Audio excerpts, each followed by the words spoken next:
Hey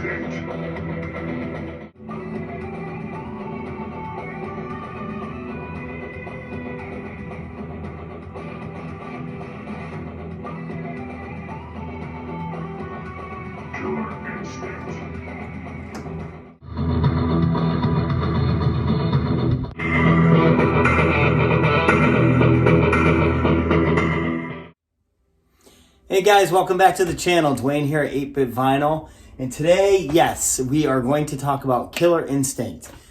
This won't be a full in-depth review. It'll be pros and cons that I think of this cabinet. I just received it a few days ago and I love the cabinet.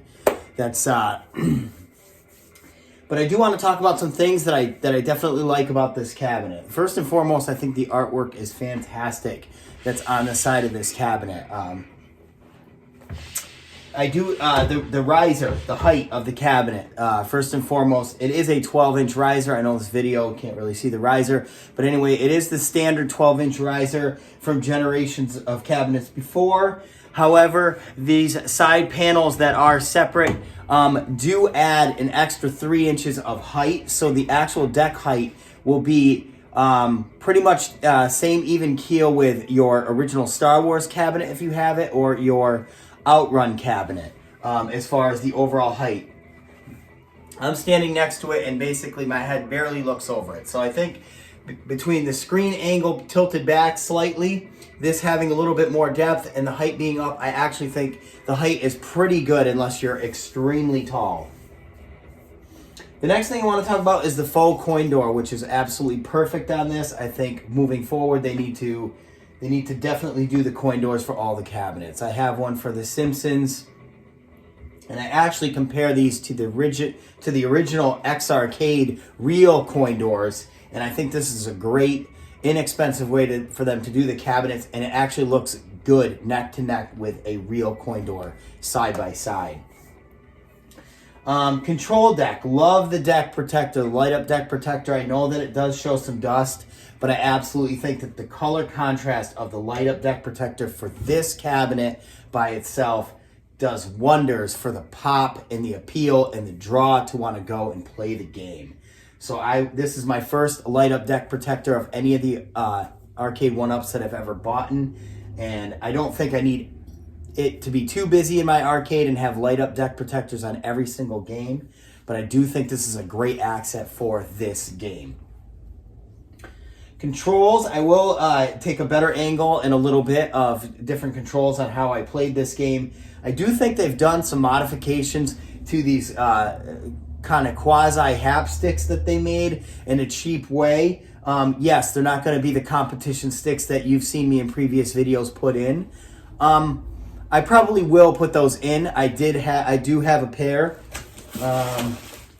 Anyways, I don't have them on hand, but I do have a pair of those that I will put in on this deck. However, if you buy this game sight unseen, you're not a pro gamer and you're just practicing on this game and you just want to have some simple fun, I definitely think that these sticks are adequate for the money. They're very responsive and quick. The buttons are a little bit upgraded. They're, in comparison to the latest of Arcade 1-Ups specs that they're putting in on the Simpsons cabinet, the new Turtles, the new X-Men, and basically anything Gen 3 or newer. It does have a kind of, as far as the, whoops, I didn't mean to shut the power off, but it does have a slide gate as far as on and off. I haven't had any of the power cord issues playing this game. I've had it for a few days. The others seems to have. I can't speak to that imperfection that people have gotten right out of the box and the thing is powering down, it won't power up. Not exactly sure what the issue is. I haven't experienced it, and I'm sorry if you did. As far as the volume, yes, 0 to 15. About 12, 13, it sounds pretty good, especially when you're close to the cabinet. Other than that, it's a little tinny. I do agree that this game is going to require some bass, a little bit of sub, a little bit of depth. Not so much increased volume. However, I do want to upgrade the sound system, and I will be doing that on my next video with a Klipsch 6.5-inch sub and just better mids and tweets inside the box. And hopefully that modification will be a quick plug-in, and we'll go through that later. As far as the light up marquee, the black doesn't seem to be as washed out as I thought it would be. And actually, this thing, sight unseen right out of the box, is actually really good. Definitely not as dark as the Legacy. Definitely not as washed out as the Mortal Kombat Midway Legacy cabinet from the previous. So they have done a little bit better on the blacks of this.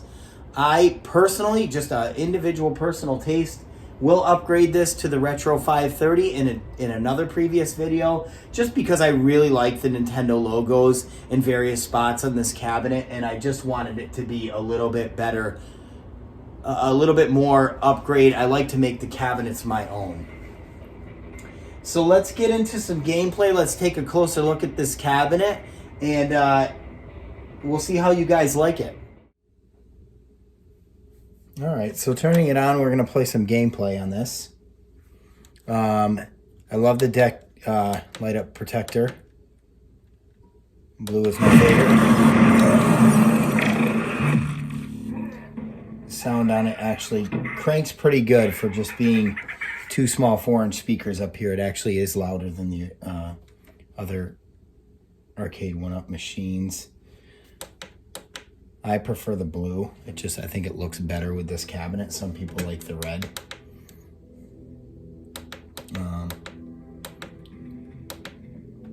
As far as the controls, believe it or not, these they claim that these are sort of a generic HAP stick. They are definitely better than any of the original Gen 1, Gen 2, Gen 3 cabs. They definitely feel like they've done something to them. They're much more responsive, and don't seem to be as kind of like the springs are half wore out. I'll play some Killer Instinct 1. Please don't judge. I'm not good at this game. It's a game I played in the arcade, but I always stunk at it, and you won't see much different here. I haven't learned the moves. I'm definitely intrigued to learn the moves. I'm going to have to do some practice. I'm going to have to do some YouTube research and learn combinations and things and moves. A lot of people on these games seem to be playing as Orchid right off the bat. I'm actually trying to do Cinder.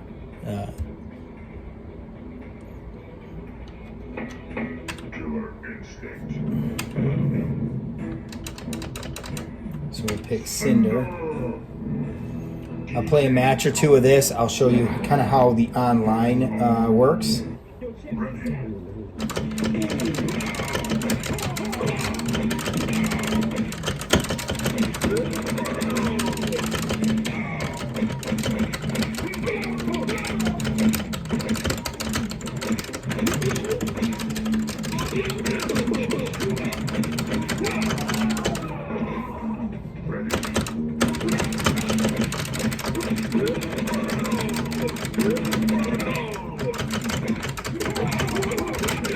What the hell?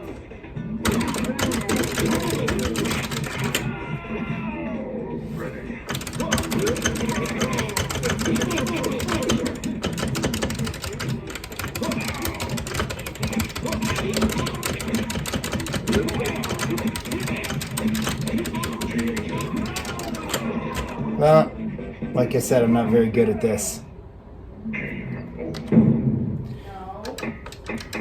This is when you hit the live button during gameplay. All it asks you to do is leave the game, or if you want your online play to be visible to everyone, some of your regular players that you play with, and it also gives you a favorites list.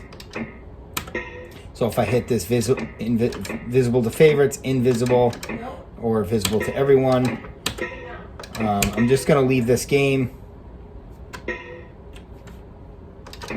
I'm going to select yes. It's going to bring me back to the main menu. And just in case you wanted to play online, just come over here to the controllers. This will kind of give you your leaderboard score, and this will just tell you the actual people that are online playing. Only one person so far.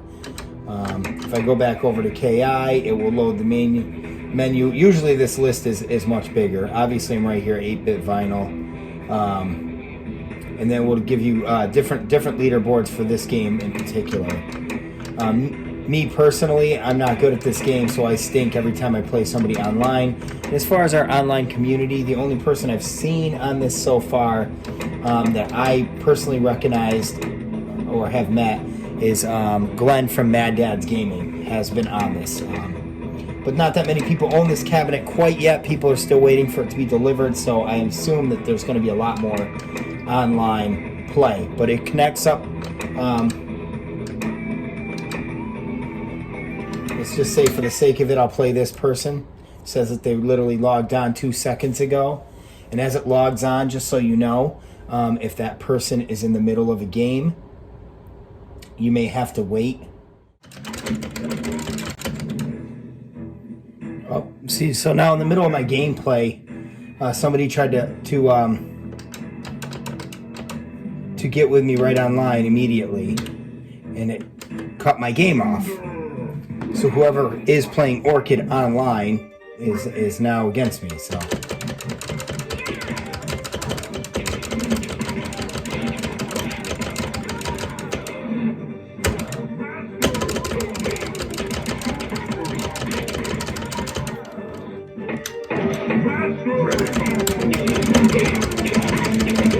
How do you like it, Orchid, with your scissor kick bullshit?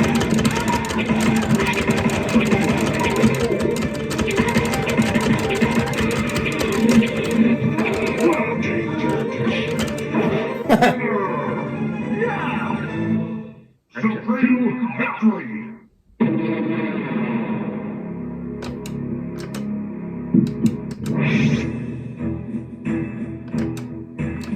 Orchid Cinder! Like I said, a lot of people like to play as Orchid. Ready.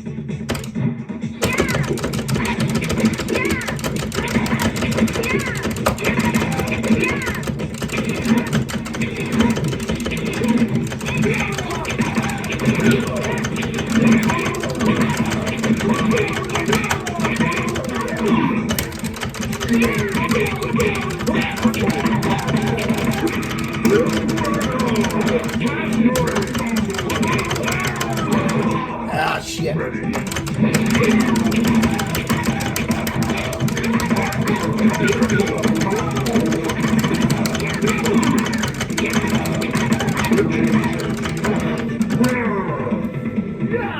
Eat it.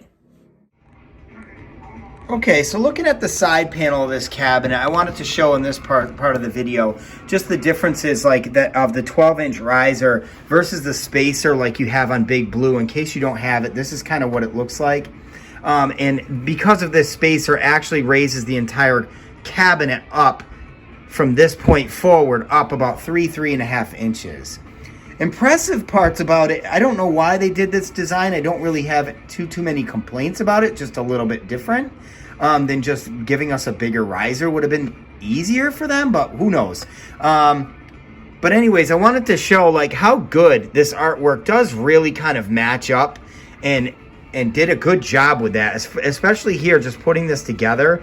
It didn't take much finagling. It kind of just was bolt up for a big assembly line. I was pretty impressed with how easy that set up and how pretty close and tight that the two pieces joining together actually were. Coming around to this side of the cabinet, obviously you can see a closer look at the faux coin door, which I thought was pretty awesome. Moving up to the control deck, I'm going to talk quite a bit about this control deck. So the first pro I want to mention is obviously the light up deck protector, and I think it just gives good accent to this as mentioned. I also want to talk about this port, which is a headphone jack that everybody knows about, but I was pleasantly surprised and didn't know anything about this, but this particular game allows you to put a microphone into this and physically start talking to the people that you're online game playing with, which is definitely a newer tech in the last 10-20 years that newer gamers play and kind of do on their computer, on their PC, on their PlayStations, on their Xboxes, or what have you. And I thought that was really cool for an older game to have that and bring this community together as far as that goes. Another con to this is obviously it doesn't have display mode. I didn't really personally care about that. I know a lot of people in the community really want that display mode to watch other players play this game, which I thought is super cool. That part, I really have no doubts that Arcade1Up will come up with that that software to give us that tech and just add it into this game versus waiting for a Pro Line just for that mode. So no doubts there. Control deck, probably my biggest pet peeve, my biggest con. It didn't make or break me on the cabinet, but I definitely raised a lot of thoughts on whether or not I was going to get this or cancel this pre-order and wait for the Pro Line. However, who knows when the Pro Line's actually coming out? Who knows how much it's really going to cost, and how much am I going to really sacrifice and upgrade in cost, you know, just to get one feature that really mattered to me. 17-inch monitor for a 2-player game, I still think is pretty adequate for the cost. 20-inch monitor I think is necessary if you have 4-player cabinets going from this point forward. 4 players or shooters definitely need a bigger monitor. There's just no question. 2 players, still okay with the 17-inch. Control deck. Now I want to talk about the width of this deck. Everybody talks about the buttons, the controls, blah, blah, blah. That's all fine and good. Of course, you have to expect from Arcade1Up, I mean, they're going to do the best they can to budget cut and try to make a profit on this. They're not going to ever give us, you know, competition sticks and stuff like that, no matter how much we bitch, piss, and moan to try to get that. I just don't think that's ever going to happen. So you either accept it or you don't. However, the width of this control deck is a factor. This particular width fitting down inside is the same as the Midway and Capcom Legacy cabinets, which was a big pet peeve. The good thing they did was raise it from the inside out, so this is now flush. However, I wanted to talk about the width. So Gen 1, Gen 2 2-player cabinets of Arcade1Up were about 1.5 inches overall width wider than this. Doesn't seem like a lot. It only adds up to 3/4 inch on each side, but it was a big difference as far as I feel like I have average size hands, and just that little bit of palm surface area playing this control deck, only 3/4 inch did, believe it or not, make a big difference. And I think they were on the right track with the first gens that they started with those control decks as far as the size and the width, because that's about as small as I think you should go to make it comfortable for adults to play. Also, I wanted to mention, when you do that, and it is 1.5 inches wider, 3/4 inch on each side wider, it does make a difference in your double player gameplay. Putting my hand here on the control stick is great if I'm playing by myself, but if you're playing with 2-player, that 1.5 inches actually separated this player 1 control buttons and this player 2 controller a little bit away, so this distance here was wider. So like if you're playing as 2-player, this is about where I am in the middle playing as a second player. It just gave you a little bit more hand width, whereas opposed to, you know, player 1 is kind of playing here, and you can envision my other hand being here. You're kind of holding hands. It's a little bit weird. Nothing against it, but it's like, you know, I'm not trying to do that. I'm trying to actually perform, you know, killer combos and master combos and such like that. In this game, I don't really want to be on top of each other, and I can literally like kind of just knock you over like that. And vice versa. I could literally like interfere with your button play. So I think this needs to be bigger just for 2 players to be comfortable. It did kind of actually, if you put a Gen 1 control deck protector on top of this, you will see that this distance is actually different. So that's my biggest pet peeve and con on the cabinet. I can live with it. I'm not a pro gamer. I need a ton of practice, but just something to consider, that I think these recessed control panels inside the cabinet is not really the way to go. I personally like the new control decks that are coming out in the MK Legacy, and hopefully they move forward where they're a little bit more wider on both sides. They're a little bit more blockier and just give you a little bit bigger surface area. Just my 2 cents, and I hope that's good constructive criticism. Well, that's it for me today, and I hope you enjoyed this video of the KI cabinet. Again, no regrets. Pros, cons are indifferent of getting this cabinet. I'm truly enjoying it. As you can see, I obviously need some practice in my gameplay before I get online and get into tournaments with this game. I think that Code Mystics did a killer job on the emulation of this Killer Instinct. I personally can't really tell much of a difference. I'm not a huge KI guru like Twisted Gaming or Chris at Killer Arcade Games. Some channels to check out in case you're not aware of those. Who have real cabinets and have literally side-by-sided this cabinet. In case you wanted a side-by-side of real cabinet versus this. Also another thing to check out. But again, I love this cabinet. I love that I have it. I think the sound and the music of this cabinet was a style all of its own, with some lead guitars just kicking some riffs as the game plays. Brings some definitely drive and some pull into your arcade. Brings people in, brings myself in every time. It's just a great addition to this cabinet. So anyways, guys, please like and subscribe to the channel. Again, Dwayne at 8-Bit Vinyl. Thanks for checking out my video, and I'll see you guys on the next one.